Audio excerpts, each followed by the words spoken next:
Το 1950, ο Άλαν Τούρινγκ ξεκινάει την πιο διάσημη δημοσίευσή του με την εξής ερώτηση: μπορούν οι μηχανές να σκεφτούν? Στη συνέχεια τονίζει κάτι πολύ σημαντικό. Αναφέρει πως για να δώσουμε μια σαφή απάντηση θα πρέπει να θέσουμε έναν ορισμό για τις έννοιες μηχανή και σκέψη. Αυτή η φαινομενικά απλή ερώτηση που καταγράφηκε για πρώτη φορά το 1950 απασχολεί ένα πολύ μεγάλο μέρος των ανθρώπων παγκοσμίως ακόμα και σήμερα. Ο όρος μηχανή είναι πολύ γενικός, καθώς ακόμα και ο άνθρωπος θα μπορούσε να θεωρηθεί ως μια μορφή βιολογικής μηχανής. Οπότε, στα πλαίσια αυτού του βίντεο θα περιορίσουμε τον όρο στους ηλεκτρονικούς υπολογιστές. Συνεπώς, το ερώτημα μετατρέπεται στο αν μπορούν οι υπολογιστές να σκεφτούν. Ο όρος σκέψη παίζει επίσης καθοριστικό ρόλο στην απάντησή μας. Αν θεωρήσουμε ως σκέψη την ικανότητα εκτέλεσης λογικών πράξεων ή τη λήψη αποφάσεων με βάση συγκεκριμένες συνθήκες, τότε ναι. Έχουμε ήδη αμέτρητες συσκευές που σκέφτονται. Όπως είχε αναφέρει και ο μαθηματικός Τζον Μακκάρθι, ένας από τους πατέρες του ορισμού της τεχνητής νοημοσύνης, ακόμα και ένας θερμοστάτης έχει την ικανότητα να σκεφτεί. Απλά οι σκέψεις του περιλαμβάνουν μόνο 3 καταστάσεις. Κάνει πολύ κρύο, κάνει πολύ ζέστη, η θερμοκρασία είναι καλή. Οι περισσότεροι βέβαια, όταν ακούμε τον όρο σκέψη, φανταζόμαστε μία σκέψη ανάλογη με την ανθρώπινη. Άρα, μπορούν άραγε οι υπολογιστές να σκεφτούν όπως οι άνθρωποι? Αυτό το πρόβλημα επεκτείνεται σε πάρα πολλούς άξονες, ξεκινώντας από μαθηματικούς προβληματισμούς και φτάνοντας έως και σε καθαρά φιλοσοφικές απορίες. Αρκετοί επιστήμονες υποστηρίζουν ότι από μαθηματικής πλευράς η απάντηση στο ερώτημά μας είναι και θα είναι για πάντα όχι. Αυτή η πεποίθηση βασίζεται σε ένα θεμελιώδη περιορισμό στην υπολογιστική θεωρία. Το 1928 ο μαθηματικός David Hilbert διατύπωσε το πρόβλημα απόφασης.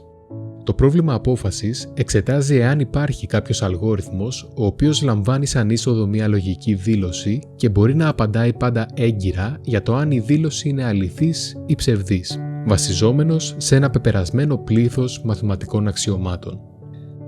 Με αυτό το πρόβλημα καταπιάστηκε και ο Άλαν Τούρινγκ και μάλιστα για να απαντήσει στο πρόβλημα απόφασης δημιούργησε τον πρόγονο όλων των σύγχρονων υπολογιστών. Δεδομένου ότι εκείνη την εποχή δεν υπήρχαν υπολογιστές, ο Τούρινγκ επινόησε μια θεωρητική μηχανή που αποτελείται από 2 πράγματα: ένα πεπερασμένο σύνολο εσωτερικών καταστάσεων και μια ταινία απείρου μήκους χωρισμένη σε τετραγωνάκια, όπου κάθε τετράγωνο μπορεί να έχει είτε την τιμή 1 είτε το 0. Μια μηχανή Τούρινγκ μπορεί να μετατοπίζει την ταινία κατά μία θέση κάθε φορά, είτε αριστερά είτε δεξιά, και έχει επίσης την ικανότητα να διαβάζει την τρέχουσα τιμή, να τη σβήνει, να τη γράφει ή να σταματήσει τη λειτουργία της. Η μηχανή διαθέτει επίσης εντολές της μορφής «αν συνθήκη, τότε δράση». Με βάση λοιπόν την τρέχουσα τιμή της ταινίας και την εσωτερική κατάσταση της μηχανής, μία μηχανή Turing θα μπορούσε να εκτελέσει οποιονδήποτε αλγόριθμο θελήσουμε. Κάποιοι αλγόριθμοι θα τερματίζουν και θα δίνουν ένα χρήσιμο αποτέλεσμα, ενώ κάποιοι μπορεί να εκτελούνται ατέρμονα και να μην εξάγουν ποτέ κάποια απάντηση. Ο Turing υπέθεσε πως υπάρχει επίσης και μία άλλη μηχανή, μία καθολική μηχανή που μπορεί να προσομοιώσει τη λειτουργία οποιασδήποτε μηχανής Turing, λαμβάνοντας σαν είσοδο το αντίγραφο της ταινίας της κάθε μηχανής και τον κώδικά της. Οπότε, το πρόβλημα απόφασης του Hilbert μεταφράζεται στο πρόβλημα τερματισμού του Turing ως εξής. Μπορεί μια καθολική μηχανή να γνωρίζει από πριν αν οι εντολές που αντέγραψε από μια μηχανή Turing θα οδηγήσουν σε τερματισμό ή όχι? Για να δώσουμε μια απάντηση, ας υποθέσουμε αρχικά πως γίνεται να υπάρξει αυτή η μηχανή. Οπότε, έστω ότι έχουμε μια καθολική μηχανή H που λαμβάνει σαν είσοδο τον κώδικα μιας μηχανής Turing. Στην έξοδο θα μας επιστρέψει το ναι αν υπολογίσει ότι ο κώδικας θα τερματίσει και το όχι αν υπολογίσει ότι θα τρέχει ατέρμονα. Σε αυτό το σημείο θα πειράξουμε τον κώδικα της μηχανής H έτσι ώστε να μας επιστρέφει κάθε φορά το αντίθετο αποτέλεσμα.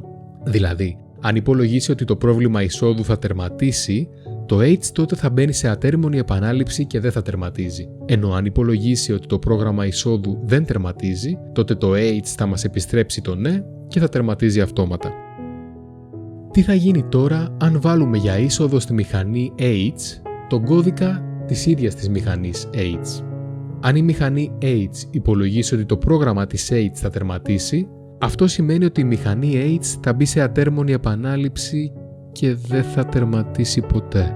Αν τώρα η μηχανή H υπολογίσει ότι το πρόγραμμα της H δεν θα τερματίσει, τότε η μηχανή H θα τερματίσει. Παρατηρούμε εδώ ότι δημιουργείται ένα παράδοξο. Αυτό σημαίνει ότι ο αρχικός μας ισχυρισμός ήταν λάθος. Δεν μπορεί να υπάρξει μια καθολική μηχανή που να γνωρίζει από πριν αν ένα πρόγραμμα θα τερματίσει ή όχι. Με αυτόν τον τρόπο, ο Alan Turing επιβεβαίωσε ότι το πρόβλημα απόφασης του Hilbert δεν μπορεί να λυθεί. Κάθε μοντέρνος υπολογιστής είναι μια καθολική μηχανή Turing, καθώς μπορεί να προσομοιώσει οποιοδήποτε πρόγραμμα ανεξάρτητα από το hardware. Συνεπώς, ανεξάρτητα από τις ικανότητες του υπολογιστή και ανεξάρτητα από τον αλγόριθμο που χρησιμοποιούμε, πάντα θα υπάρχουν κάποια προβλήματα για τα οποία ένας υπολογιστής δεν θα μπορεί να δώσει απάντηση.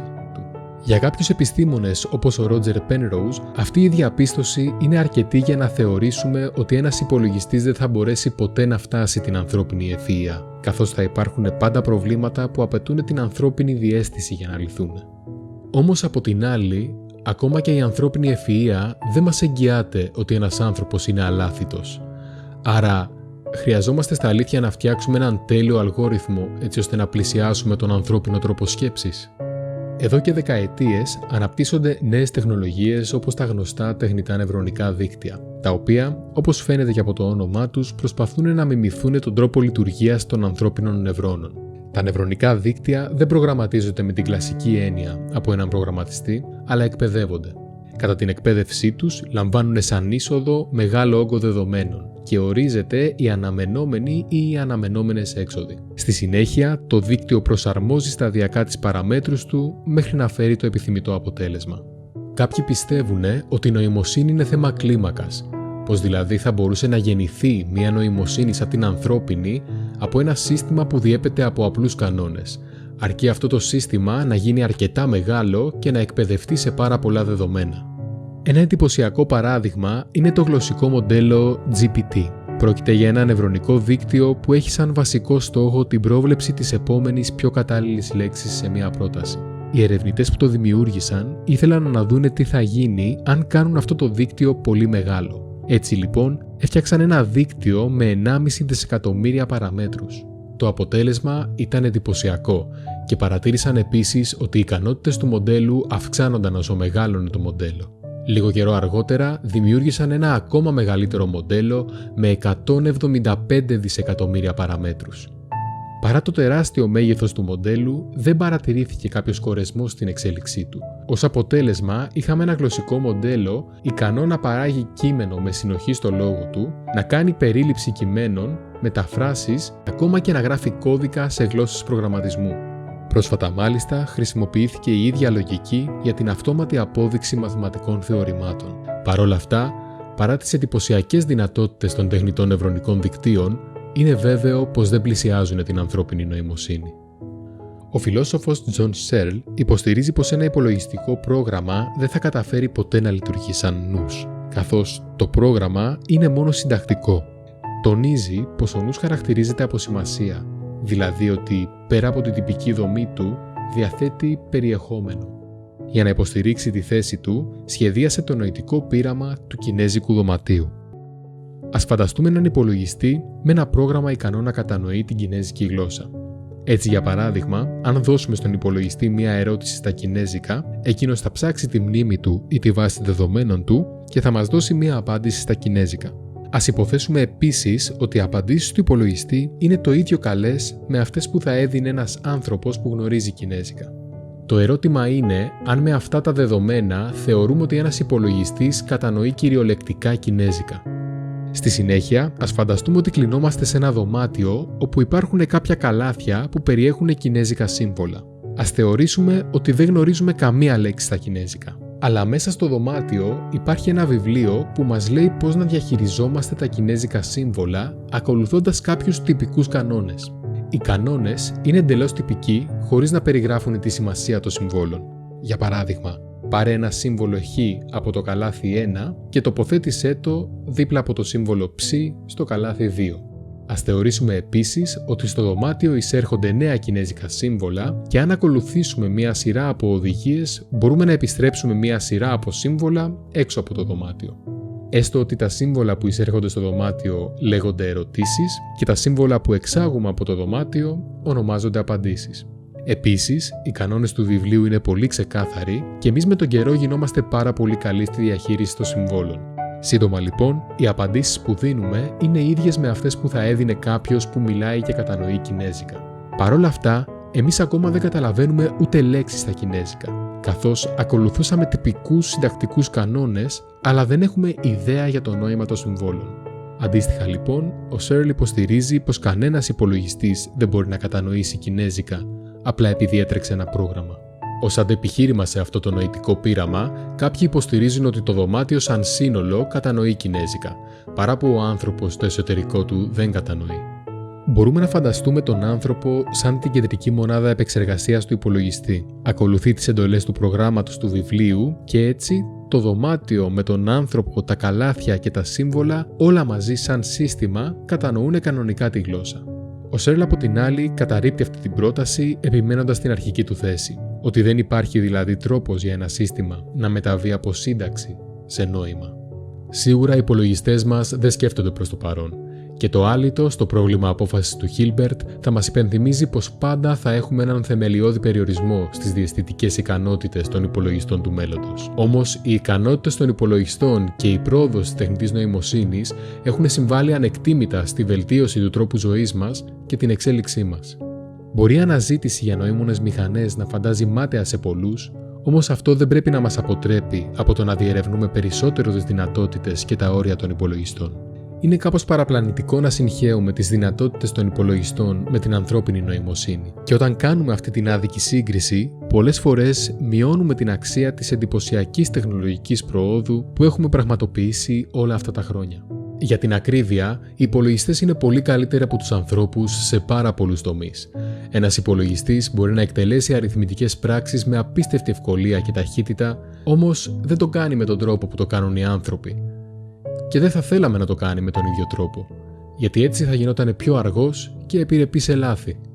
Ο Ρίτσαρντ Φάινμαν σε μια ομιλία του έδωσε το εξής παράδειγμα όταν ερωτήθηκε για το αν οι υπολογιστές θα μπορούσαν να σκεφτούν όπως οι άνθρωποι. Θα σας διαβάσω τους αριθμούς που εμφανίζονται αυτή τη στιγμή στην οθόνη σας και μετά θα σας ζητήσω να τους αναπαράγετε στη σωστή σειρά. 4, 7, 10, 35, 67, 32, 1, 3, 7, 90, 55, 203, 3, 13, 45. Οι περισσότεροι σίγουρα θα δυσκολευτήκαμε αρκετά και μιλάμε μόνο για 15 αριθμούς. Ένας υπολογιστής μπορεί με μεγάλη ευκολία να μας επιστρέψει τους αριθμούς με τη σειρά, με αντίστροφη σειρά, το άθροισμά τους και ό,τι άλλο θελήσουμε. Και όλα αυτά τα κάνει με έναν τρόπο πολύ διαφορετικό από ότι το ανθρώπινο μυαλό. Είναι πολύ πιθανό λοιπόν στο μέλλον οι υπολογιστές να μπορούν να φέρουν εις πέρας όλες εκείνες τις λειτουργίες που προκύπτουν από την ανθρώπινη σκέψη, αλλά κατά πάσα πιθανότητα θα το κάνουν με έναν διαφορετικό τρόπο και όχι σαν ένα ανάλογο του ανθρώπινου εγκεφάλου. Δεν γνωρίζω αν η ανθρώπινη σκέψη, η διαίσθηση ή η συνείδηση είναι χαρακτηριστικά που θα μπορούσαν να προκύψουν σαν αποτέλεσμα κάποιου εξελιγμένου αλγόριθμου. Και τα μαθηματικά ίσως μας κάνουν να τείνουμε λίγο πιο πολύ προς το όχι. Η συνεχής σύγκριση της υπολογιστικής νοημοσύνης με την ανθρώπινη μάλλον δημιουργεί μεγαλύτερη σύγχυση παρά συνεισφέρει στη συζήτηση. Όμως θεωρώ τη μελέτη του ανθρώπινου εγκεφάλου και όλων των μηχανικών ή νοητικών λειτουργιών του ένα τρομερά ενδιαφέρον και διαεπιστημονικό ερευνητικό πεδίο. Σε αυτό το βίντεο ξύσαμε μόλις την κορυφή του παγόβουνου από αυτό το τεράστιο θέμα της υπολογιστικής σκέψης. Για να συνεχίσετε το ταξίδι της αναζήτησης, μπορείτε να δείτε το επόμενο μέρος στο κανάλι Holy Van, με τη συνεργασία του οποίου δημιουργήθηκε και αυτό το βίντεο. Είμαι ο Φώτης και ήταν το Tech to Me About It. Μέχρι την επόμενη φορά, καλή συνέχεια σε ό,τι κάνετε.